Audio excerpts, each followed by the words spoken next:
નમસ્કાર, આપ જોઈ રહ્યા છો પ્રવેગ ટીવી. હું છું સંજીવની. અમારા ખાસ કાર્યક્રમ હેલ્ધી લાઈફમાં આપનું સ્વાગત છે. દર્શક મિત્રો, હેલ્ધી લાઈફ અંતર્ગત રોજ અલગ અલગ વિષય પર આપણે વાત કરતા હોઈએ છીએ. રોજ અલગ અલગ વિષય, અલગ અલગ ડોક્ટર સાથે આપણે ચર્ચા કરતા હોઈએ છીએ અને ઘણી બધી એવી તકલીફો, સમસ્યાઓ હોય છે જેનું સમાધાન લાવવાનો પ્રયત્ન અમે કરીએ છીએ. આજનો જે મુદ્દો છે એ પણ ખૂબ જ ખાસ મુદ્દો છે, કારણ કે આજનો જે વિષય છે તે વિષય, જે તકલીફ સાથે ઘણા બધા લોકો અત્યારે સર્વાઈવ કરતા હશે, ઘણા બધા લોકોને આ વિષયમાં જાણકારી મેળવવી હશે અને ઘણા બધા લોકોની માન્યતા, ગેરમાન્યતાઓ હશે, તેને આજે દૂર કરવાનો અમે પ્રયત્ન કરીએ છીએ. વધુ સમય ન લેતા હું તમને આજનો વિષય જણાવી દઉં. આજે આપણે વાત કરવાના છે A to Z ડાયાબિટીસ વિશે. અને ડાયાબિટીસ એટલે શું, પ્રકારો કેટલા છે, ડાયાબિટીસમાં માન્યતા, ગેરમાન્યતાઓ કેટલી છે, અને ઘણા બધા આવા મુદ્દાઓ આજે આપણે કવર કરીશું આ એપિસોડમાં. આજનો જે એપિસોડ છે તેમાં ચર્ચા કરવા માટે આપણે જે આજે મહેમાનને આમંત્રિત કર્યા છે તે છે 32 વર્ષના અનુભવી senior consultant physician doctor R.C. Damani સાહેબ. સ્વાગત તેઓનું કરીને કાર્યક્રમની શરૂઆત કરીએ. સર, ખૂબ ખૂબ સ્વાગત આપનું. સર, જે રીતે આજનો આ વિષય મેં જણાવ્યું કે આજનો વિષય એટલા માટે ખાસ છે. સર, ઘણા બધા લોકો ઘણી બધી તકલીફોથી ઝઝુમે છે, પણ ડાયાબિટીસ એક એવો રોગ છે જે હવે ન ફક્ત એક ઉંમરથી વધારે માણસોને, હવે બાળકોમાં પણ જોવા મળે છે. એટલે ડાયાબિટીસ રોગ હવે દરેક ઘરમાં કોઈ 1-2% તો હોય જ છે. એટલે ઘણા લોકોને આ વિશે જાણકારી મેળવવાનો ઉદ્દેશ અને તેની રસમાં હશે. આજે આપણે વાત કરીએ છીએ ડાયાબિટીસ વિશે. સૌથી પહેલાં તો એ જાણવું છે સર કે ડાયાબિટીસ એટલે શું, કારણ કે ઘણા લોકો અલગ અલગ વ્યાખ્યા તેની કરતા હોય છે. તો સૌથી પહેલા એ જણાવો કે શું છે ડાયાબિટીસ. સર્વપ્રથમ તો નમસ્કાર દર્શક મિત્રો. ડાયાબિટીસના મુદ્દે આપણે ચર્ચા કરીશું. આજે એક બહુ જ મહત્વપૂર્ણ વિષય છે. એ ડાયાબિટીસ એ જેનું નામ છે ગ્રીક વર્ડથી આવે છે. એનું સાદી ભાષામાં અર્થ થાય શરીરમાંથી ખાંડનું પાણી વહેવું. સિમ્પલ ટર્મમાં જો એનું વ્યાખ્યા કરું, ડિફાઇન કરું રોગને, તો શરીરમાં શુગરનું પ્રમાણ, જે કહેવાય કે ગ્લુકોઝનું પ્રમાણ, હાઇપરગ્લાઇસીમિયા, બોડીમાં જ્યારે શુગરનું પ્રમાણ વધી જાય તો એ રોગને ડાયાબિટીસ રોગ ગણાય. હવે અગત્યતા રોગની એટલે છે કે ભારત હેઝ બીન ઓલરેડી એમને ડાયાબિટીસ વર્લ્ડ કેપિટલ એમને નિમણૂક કરવામાં આવ્યું છે. અને જે projection as per the statistics છે 2021ના ડેટા હું આપની સાથે શેર કરું તો almost about 100 million patients are suffering from diabetes, and the projection by 2045 is કે almost 134 million people will suffer from diabetes. એટલે આ રોગ વિશે જ માહિતી લેવી, એના માટે જાણકારી લેવી અને એના રોકથામ પ્રત્યે જે બી પગલાં ભરવા એ બહુ એક અગત્યનો મુદ્દો બની જાય છે. બિલકુલ સર, તમે જે રીતે જણાવ્યું કે ડાયાબિટીસ ખૂબ અગત્યનો એક વિષય માંગી લે એવો આ સબ્જેક્ટ છે, આ ચર્ચા છે. પણ ખાસ કરીને જ્યારે વાત કરવામાં આવે, દરેક રોગના અલગ અલગ પ્રકાર અને અલગ અલગ લક્ષણો હોય છે. ડાયાબિટીસની વાત કરવામાં આવે તો શું ડાયાબિટીસના પણ પ્રકાર અલગ અલગ હોય છે, અને જો હા તો એ કેટલા પ્રકારના ડાયાબિટીસ છે, અને જે લોકોને ડાયાબિટીસ હોય તો એ લોકોના સિમ્ટમ્સ શું જણાતા હોય છે, લક્ષણો શું હોય છે? ઘણા પ્રકારના ડાયાબિટીસ ક્લાસિફાય કરવામાં આવ્યા છે, પણ મુખ્યત્વે જે હું આજે ચર્ચા કરવા માંગીશ એમાં 3 પ્રકારના ડાયાબિટીસ છે. ટાઈપ 1 ડાયાબિટીસ કે જે ઇન્સ્યુલિન ડિપેન્ડન્ટ ડાયાબિટીસ કહેવાય, જે નાની ઉંમરના લોકો છે એ લોકોમાં જોવામાં આવે છે. ટાઈપ 2 ડાયાબિટીસ ઓર નોન ઇન્સ્યુલિન ડિપેન્ડન્ટ ડાયાબિટીસ, જે અડલ્ટ લોકોમાં કે ઉંમરના લોકોમાં એ જોવામાં આવે છે. અને ત્રીજો એક મુખ્ય પ્રકારનો જે ડાયાબિટીસ કહેવામાં આવે, જેને અમે કહીએ જેસ્ટેશનલ ડાયાબિટીસ. હવે જેસ્ટેશનલ ડાયાબિટીસની જો હું પરિભાષા કરું તો એ મહિલાઓમાં જેમને ડાયાબિટીસ નથી હોતું પણ પ્રેગ્નન્સી દરમિયાનમાં જેમને ડાયાબિટીસ ડેવલપ થાય એને જેસ્ટેશનલ ડાયાબિટીસ કહેવાય. હવે જેસ્ટેશનલ ડાયાબિટીસની અગત્યતા એટલી છે કે સ્ટેટિસ્ટિકલી આપણે જોઈએ તો અબાઉટ 7 to 16% મહિલાઓ during pregnancy they develop diabetes, and 50% એમાંથી એ લોકોને એ રોગ રહી શકે લાઈફ લોંગ. એટલે એની અગત્યતા છે. તો type 1 diabetes, type 2 diabetes and gestational diabetes આ મેઇન પ્રકારના ડાયાબિટીસ છે. હવે જે આપણે લક્ષણોની ચર્ચા કરીએ રોગની, તો એક અગત્યની વસ્તુ છે કે એમાં ઘણી વખત એસિમ્પ્ટોમેટિક હોઈ શકે દર્દી, એમાં કોઈ લક્ષણ ન હોઈ શકે.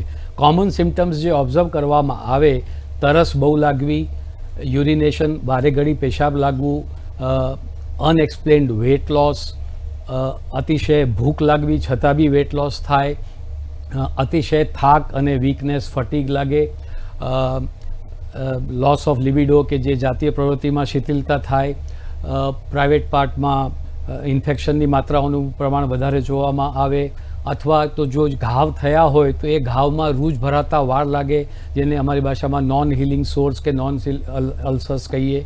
તો આ જો રોગ બેકાબૂ રહેતું હોય અથવા લોંગ ડ્યુરેશનનો હોય તો પગમાં ઝનઝનાટી, તળિયા બળવા અથવા ઇવન આંખ પર અસર થઈ હોય તો occasionally blurred vision or even to the extent of blindness એ બી જોવામાં આવી શકે. તો મુખ્યત્વે આ એના લક્ષણો છે રોગના. રાઈટ સર, જે રીતે તમે કહ્યું કે 3 પ્રકાર હોય છે અને બધાના અલગ લક્ષણો હોય છે. અચ્છા, આ જે સિમ્ટમ્સની જ્યારે આપણે વાત કરી, કોઈ વ્યક્તિને એવા કોઈ સિમ્ટમ્સ લાગે છે, એવા કોઈ લક્ષણ લાગે છે, હોસ્પિટલ જાય છે, તો નિદાન કઈ રીતે થતું હોય છે ડાયાબિટીસ? એટલે ડાયાબિટીસ રોગનું નિદાન બહુ જ એક સિમ્પલ બ્લડ ટેસ્ટથી થઈ શકે છે. એમાં મુખ્યત્વે 3 પ્રકારના ટેસ્ટ આવે, જેને કહેવાય કે ફાસ્ટિંગ બ્લડ ગ્લુકોઝ, એટલે સવારે ભૂખ્યા પેટે જે લોહીની તપાસ કરવામાં આવે, દેટ ઇઝ 1. સેકન્ડ, જમ્યા પછી 2 કલાકની લોહીની તપાસ, PPBS જેને કહેવામાં આવે છે. અને third, the most important test જે કહેવાય એ HbA1c, ગ્લાયકોસિલેટેડ હિમોગ્લોબિન. એ એક બહુ અગત્યનું ટેસ્ટ છે, કારણ કે એની સાથે સાથે નિદાનની સાથે સાથે એ પાછલા 3 મહિનાનું ગ્લુકોઝ લેવલનું બી પરિભાષા આપણને જણાવે, એટલે HbA1c. બીજું એક પ્રકારનું ટેસ્ટ હતું ઓરલ ગ્લુકોઝ ટોલરન્સ ટેસ્ટ, કે જેમાં ગ્લુકોઝ ઓરલી આપીને બ્લડ ટેસ્ટ કરાવવામાં આવે. તે પણ મુખ્યત્વે અત્યારે fasting blood glucose, PPBS and HbA1c આ ટેસ્ટ કરાવવાથી આપણે સિમ્પલ ટેસ્ટ છે, લોહીના તપાસ છે, જેનાથી રોગનું નિદાન થઈ શકે આપણે. બિલકુલ સર, ઘણા બધા રોગ એવા હોય છે જે ડાયાબિટીસ શું ખરેખર વારસાગત રોગ છે બીજા બધા રોગની જેમ? એ પેઢીમાં આવી શકે ખરો? એ બહુ સરસ પ્રશ્ન આપે કર્યું છે. યસ, ડેફિનેટલી ડાયાબિટીસ એક વારસાગત રોગ છે. તો જેને પરિવારમાં માતા પિતા કે પેરેન્ટ્સ બેઉને રોગ હોય અથવા ગ્રાન્ડ ફેમિલી કે ફેમિલી હિસ્ટ્રી જેમને હોય, એ લોકોમાં એવું જોવામાં આવ્યું છે કે દે હેવ અ હાઈ વલ્નરેબિલિટી, કે એમને રોગ થવાની સંભાવનાઓ વધારે થાય છે.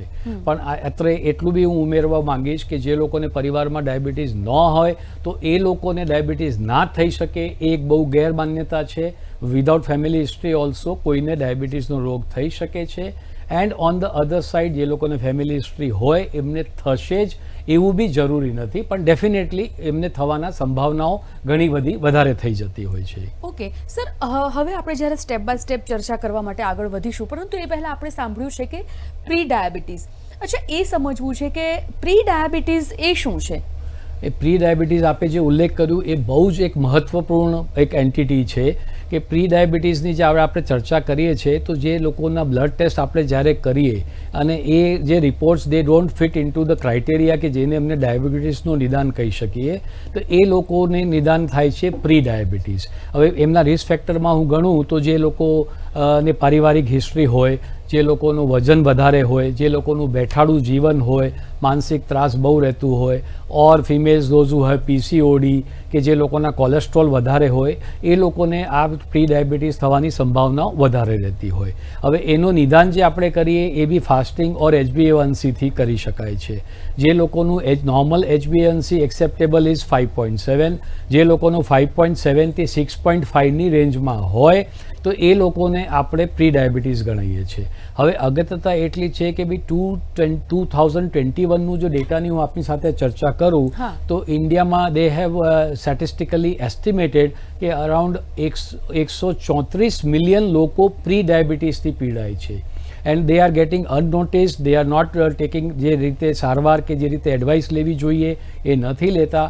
અને એમાંના almost up to 70% data is suggesting કે એ લોકો ફૂલ ફ્લેજેડ રોગમાં એમનું કન્વર્ઝન થઈ જાય છે. એટલે આ પ્રી ડાયાબિટીક એન્ટિટી એક બહુ જ અગત્યનો મુદ્દો છે and it needs to be really monitored. I mean બિલકુલ, એ બહુ આપે એક સરસ પ્રશ્ન કર્યો. પ્રી ડાયાબિટીસ ઘણીવાર લોકો એવું કહેતા હોય છે કે મનમાં જ એવું હોય છે કે કોઈ પણ વ્યક્તિને ડાયાબિટીસ હોય એટલે પછી એને ઇન્સ્યુલિનની જરૂર પડતી હોય છે, ઇન્સ્યુલિન પર જ દર્દી હોય છે. તો શું આ વાત સાચી છે? દરેક ડાયાબિટીક પેશન્ટે ઇન્સ્યુલિનની જરૂર પડતી હોય છે? ના, આ એક તદ્દન ગેરમાન્યતા છે. ડાયાબિટીસ રોગની સાથે ઘણી બધી ગેરમાન્યતાઓ સંકળાયેલી હોય છે. એ એક બહુ જ અગત્યની વસ્તુ છે, લોકોને ગેરમાન્યતાથી ન દોરાવવું જોઈએ. ડાયાબિટીસના દર્દીને ઇન્સ્યુલિન જ લેવું પડે એ એક તદ્દન ખોટી ગેરમાન્યતા છે. દવાઓ બહુ સારી ઉપલબ્ધ છે. Dietary restrictions, regular physical exercise, lifestyle modification, એની સાથે સાથે દવાથી રોગ ડેફિનેટલી કંટ્રોલમાં રહી શકે છે. ટાઈપ 1 ડાયાબિટીસ જે મેં ઉલ્લેખ કર્યો હા. એ લોકોમાં ડેફિનેટલી યસ, એ લોકોમાં it is more than insulin requirement definitely હોય છે અને એ લોકોમાં મોટા ભાગે ઇન્સ્યુલિનની જરૂરિયાત પડે છે. પણ ટાઈપ 2 ડાયાબિટીસની જ્યારે આપણે ચર્ચા કરીએ એમાં જો દવાઓથી ઓર ઓપ્ટિમલ ડોઝથી જો કાબૂમાં ના રહેતું હોય રોગ, with even adequate lifestyle follow કરવામાં આવે, એક્સરસાઇઝ કરવામાં આવે, ડાયટ મેન્ટેન કરવામાં આવે, તો આવા કેસીસમાં depending upon the case to case base insulin લેવાની જરૂર પડે. પણ બધા ડાયાબિટીસના કેસીસને ઇન્સ્યુલિન જ લેવું પડે એ એક તદ્દન ગેરમાન્યતા છે. તમે કહ્યું કે દરેક ડાયાબિટીક પેશન્ટને ઇન્સ્યુલિનની જરૂર હોય, એ જે વાત છે એ માન્યતા છે સાવ તદ્દન ખોટી છે. અચ્છા, જે વ્યક્તિ જે દર્દી ઇન્સ્યુલિન પર અત્યારે છે, તો ઇન્સ્યુલિનની કોઈ સાઇડ ઇફેક્ટ ખરી, અથવા તો પછી એક વ્યક્તિને ઇન્સ્યુલિનનો કેટલો ડોઝ રોજ એક લેવાનો હોય છે? ઇન્સ્યુલિનની સાઇડ ઇફેક્ટની વાત કરીએ તો મુખ્યત્વે બિલકુલ મિનિમલ સાઇડ ઇફેક્ટ થતા હોય છે, કોઈ એના સાઇડ ઇફેક્ટ થતા નથી. કે જે ડોઝ જે ચામડીની અંદર લેવામાં આવે છે તો ક્યારેક એ ચામડીના મસલમાં જે હોય છે એમનું કદાચ જે લાઇપોડિસ્ટ્રોફી અમે કહીએ એ થઈ શકે છે, પણ એની બહુ જ ઇન્સિડન્સ કે એવું નથી જોવામાં આવતું. એટલે દર્દીને એવી સલાહ બી આપવામાં આવે છે કે એવરી ડે જ્યારે ઇન્સ્યુલિન લેતા હોય તો they have to change the site, A constant એક જ સાઇડ પર એમને ન લેવું જોઈએ. એટલે ઇન્સ્યુલિનની જે આપણે વાત કરીએ છીએ તો એમાં બહુ સાઇડ ઇફેક્ટ બહુ વિશેષ જોવામાં આવતું નથી. હવે જે ડોઝની આપણે વાત કરીએ છીએ એ ડેફિનેટલી એક કેસ ટુ કેસ ડિપેન્ડન્ટ છે, ડિપેન્ડિંગ અપોન જે રોગની ગંભીરતા છે, સિવિયરિટી છે, સાથે કયા બીજા રોગ એમની સાથે સંકળાયેલા છે, blood pressure, cholesterol, cardiac disease અને શુગરની HbA1cની શું માત્રા છે, શુગર લેવલ શું છે, એ બધું જોઈને પછી જે એમના લોકલ ફિઝિશિયન હોય they can adjust the dosing and then as per required કે 1 time, 2 time or 3 time depending upon રોગની ગંભીરતા એનો ડોઝિંગ આપી શકાય છે. પણ ઇન્સ્યુલિન લેવું આમાં કોઈ તકલીફ નથી, એમાં લેવામાં કોઈ જોખમ નથી, એના કોઈ સાઇડ ઇફેક્ટ નથી. એટલે એ બાબતે જો જરૂર પડતી હોય તો ડેફિનેટલી આપણે કારણ કે અગત્યતા રોગની રોકથામની છે આપણે, two prevent complications, that is more important. બિલકુલ સર, ઇન્સ્યુલિન પર જે દર્દી છે ડૉક્ટરની સલાહ સૂચન મુજબ અને ડૉક્ટર જે કોઈ એડવાઇસ કરે છે એ બધી જ કાળજી રાખે તો શું આગળ જતાં સમય જતાં ઇન્સ્યુલિનની માત્રામાં ઘટાડો થઈ શકે, અથવા તો પછી ઇન્સ્યુલિન લેનાર દર્દી ટેબ્લેટ પર સ્વિચ થઈ શકે ખરો? આગળ આપણે ચર્ચા કરી કે જો દર્દીને ટાઈપ 1 ડાયાબિટીસ છે તો almost always it goes without saying કે એમને લાઈફ લોંગ ઇન્સ્યુલિન લેવું પડશે. પણ ઘણા દર્દી જેમનું કંટ્રોલમાં ના રહેતું હોય, અથવા કોઈ એમને ઇન્ફેક્શન નવું કોઈ પ્રકારનું ડેવલપ થાય, અથવા કે એ કોઈ પ્રકારનું ઓપરેશન કરાવવાની એમને જરૂર પડતી હોય તો એ સમયે for some time Bing they are put on insulin. જે દર્દી શરૂઆતમાં કંટ્રોલમાં ના રહે દવાઓથી ને ઇન્સ્યુલિનની જરૂર પડે તો એમને જ્યારે ઇન્સ્યુલિન આપવામાં આવે છે ત્યારે ડેફિનેટલી એક સંભાવના રહેતી હોય કે જેમ રોગ કાબૂમાં આવતો જાય તો કદાચ ઇન્સ્યુલિનનો ડોઝ ઓછો થઈ શકે, અથવા તો ઇન્સ્યુલિન બંધ કરીને દે કેન કમ બેક, પાછી દવાઓ ઉપર એમને મેન્ટેન કરી શકાય છે. એટલે ટાઈપ 2 ડાયાબિટીસવાળાને કે જે ઇન્સ્યુલિન પર લેવામાં આવે તો ઓલમોસ્ટ લાઈફ લોંગ લેવું જ પડશે એ એકદમ તદ્દન સત્ય વસ્તુ નથી. ઘણા કેસીસમાં they can be reverted back to oral medicine અને એનાથી બી એમનો રોગ કાબૂમાં રહી શકે છે. સર, જે લોકો ઇન્સ્યુલિન લે છે, જે દર્દીઓ ઇન્સ્યુલિન લેતા હોય છે, તેઓએ કંઈ પોતાના રેગ્યુલર લાઈફમાં જીવન પદ્ધતિમાં અલગ એક એક્સ્ટ્રા એફર્ટ્સ આપવા પડે છે, કોઈ ખાસ કાળજી રાખવી પડે છે, ને જો હા તો એ દર્દીઓએ ખાસ કયા બાબતોની કાળજી રાખવી પડે છે? આ બી એક ડાયાબિટીસની સાથે સંકળાયેલી એક ગેરમાન્યતા છે કે જે લોકો ઇન્સ્યુલિન લેતા હોય તો એમને કંઈક બહુ વિશેષ કે કંઈક ખાસ એ રીતે લાઈફસ્ટાઈલ કે એમાં કંઈ એ કરવું પડે. એટલે એમાં કંઈ વિશેષ ખાસ એટલું ખાસ એમને ધ્યાન રાખવાનું છે કે ક્યાંક બહાર ફંક્શનમાં જતા હોય કે એવું હોય તો ઘણા વખત શું છે કે દર્દી ઘરેથી લઈ જાય અને પછી મોડું થતું હોય તો એ લોકોમાં ઇન્સ્યુલિન લીધું હોય તો શુગર ડાઉન થવાની સંભાવના ઓછી થઈ જતી હોય છે. That is one. Secondly, travel કરતા હોય ત્યારે ઇન્સ્યુલિનને કેવું મેન્ટેન કરવું કે શું કરવું, કારણ કે લોકોમાં હજી બી એ માન્યતા છે કે ભાઈ ફ્રીજમાં જ રાખવું પડે. જો વ્યવસ્થા સુવિધા ના હોય તો કોઈ બી ઠંડી જગ્યામાં બી રાખી શકે છે. ઇન્સ્યુલિન ટ્રાવેલ કરવું હોય તો આપણે સાથે કેરી કરી શકાય છે. એટલે એવું જરૂરી નથી કે આપણે એમને ફ્રીજમાં જ એમને રાખવું પડે ઓર કોલ્ડ ચેન પ્રિઝર્વ કરીને જ એ ટ્રાવેલ કરી શકે છે. બાકી જે રીતે ઇન્સ્યુલિન લેતા હોય, દવા લેતા હોય, એ રીતે જ એમને એમની નોર્મલ દિનચર્યા અને ઓલ રેગ્યુલર એક્ટિવિટીઝ એમને કરવાની રહે છે. ઓકે સર, એક કોલર જોડાઈ ગયા છે આપણી સાથે, પહેલા આપણે એમને સાંભળી લઈએ. સુરતથી શ્વેતાબેન છે. હલો. હેલો. હા શ્વેતાબેન. મારે એ જાણવું હતું કે છેલ્લા કેટલાય સમયથી મને ગળ્યું ખાવાનું બહુ મન થાય છે, અને આસપાસ મિત્રોથી મેં એવું સાંભળ્યું છે કે જ્યારે તમને ગળ્યું ખાવાનું વધારે મન થતું હોય ને ત્યારે ક્યાંક ને ક્યાંક તમને ડાયાબિટીસ હોઈ શકે, તો એવું હોઈ શકે સર? ના બેન, એ આ એક અગેન ગેરમાન્યતા છે જે ડાયાબિટીસ સાથે સંકળાયેલી છે કે બહુ ગળ્યું ખાવાથી ડાયાબિટીસ થાય. હા, એ વાત તો 100% સાચી છે કે જે લોકોને રોગ થઈ જાય તો એ લોકોને શુગર ના ખાવાની, તો દેટ ઇઝ વેરી ક્લિયર કે એ લોકો શુગર, ખાંડ, ગોળ, મીઠાઈ, આઈસ્ક્રીમ, ચોકલેટ્સ એ લોકો ન ખાઈ શકે. પણ બહુ વધારે પડતું શુગર ખાવાથી ડાયાબિટીસનો રોગ થઈ જાય એ એક બિલકુલ ગેરમાન્યતા છે. બિલકુલ સર, આગળ જ્યારે અત્યારે આપણે વાત કરી કે ડાયાબિટીસ એ વારસાગત છે કે કેમ, તમે જણાવ્યું કે ઘરમાં કોઈને ડાયાબિટીસ હોય તો જરૂરી નથી કે એમના આગળની પેઢીને પણ હોય જ, અને જો કોઈને ના હોય તો એ પણ જરૂરી નથી કે હવે નહીં જ થાય. હવે એના પરથી સવાલ એ થાય કે કોઈ હસબન્ડ વાઈફ છે, બંનેને ડાયાબિટીસ છે, અને જો તેઓ એક બાળક પ્લાન કરે છે તો આવનાર બાળકને એમાં કોઈ પ્રોબ્લેમ થઈ શકે, કોઈ તકલીફ થઈ શકે કે આવનાર બાળક પણ ડાયાબિટીસ સાથે જન્મ લે, એ વાત સાચી ખોટી? એટલે જો બોથ હસબન્ડ વાઈફને જો બેવને ડાયાબિટીસ હોય તો ડેફિનેટલી દે કેન પ્લાન એમની ફેમિલી, એમાં કંઈ અગવડતા નહીં થઈ શકે. અને આવનાર બાળક ડાયાબિટીસ સાથે જ જન્મશે એવું બી જરૂરી નથી. પણ જેમ આગળ આપણે ચર્ચા કરી કે જો ફેમિલી હિસ્ટ્રી હોય, બેઉ પેરેન્ટ્સને ડાયાબિટીસ હોય તો એ બાળકને ડાયાબિટીસ થવાની સંભાવનાઓની માત્રા ઘણી બધી વધી શકે છે. એટલે એમને આગળ જતાં ડાયાબિટીસ ડેવલપ થવાની સંભાવનાઓ બની શકે. પણ those who have diabetes A definitely બાળક પ્લાન કરી શકે, અને એ બાળક ડાયાબિટીસના રોગ સાથે જ જન્મ લેશે એવું જ એક જરૂરી નથી. બિલકુલ સર, ઘણીવાર એવું પણ હોય છે કે કોઈ મહિલાને જ્યારે ગર્ભધારણ થઈ જાય પછીના ટેસ્ટિંગમાં ડાયાબિટીસ ડિટેક્ટ થતો હોય છે, તો એવા સમયમાં શું ખાસ કાળજી રાખવી જોઈએ? એટલે જેમ આગળ આપણે પ્રકારની ચર્ચા કરી એમાં વન ઓફ ધ કોમન જે આપણે વાત કરી જેસ્ટેશનલ ડાયાબિટીસ, તો ધારો કે કોઈ મહિલા પ્રેગ્નન્ટ થાય, ગર્ભધારણ થાય, પહેલાંથી ડાયાબિટીસ એમને નહોતું અને પછી જો એ દરમિયાનમાં એમને શુગર ખ્યાલ આવે કે એમને નિદાન થાય કે એમને ડાયાબિટીસનો રોગ છે, તો એમાં મોનિટરિંગ અને ટ્રીટમેન્ટ બહુ અગત્યની વસ્તુ થઈ જાય છે. કારણ કે સુવાવડ વખતે કોમ્પ્લિકેશન થવાની સંભાવના અથવા તો એક્સેસિવ બર્થ બેબી થવાની સંભાવનાઓ વધારે રહેતી હોય છે. તો એમને એમના ડૉક્ટરના સલાહ સૂચન પ્રમાણે ડાયટરી એડવાઇસ અને રેગ્યુલર મેડિકલ એડવાઇસ અને રેગ્યુલર ફોલોઅપ એ કરવું બહુ જ એક અગત્યનો મુદ્દો થઈ જાય છે. પણ એમને પ્રેગ્નન્સી દરમિયાનમાં ડાયાબિટીસ ડેવલપ થયું છે એટલે એ બાળક ડાયાબિટીસ સાથે જન્મ લેશે એવું જરા બી જરૂરી નથી, એ ખોટી માન્યતા છે.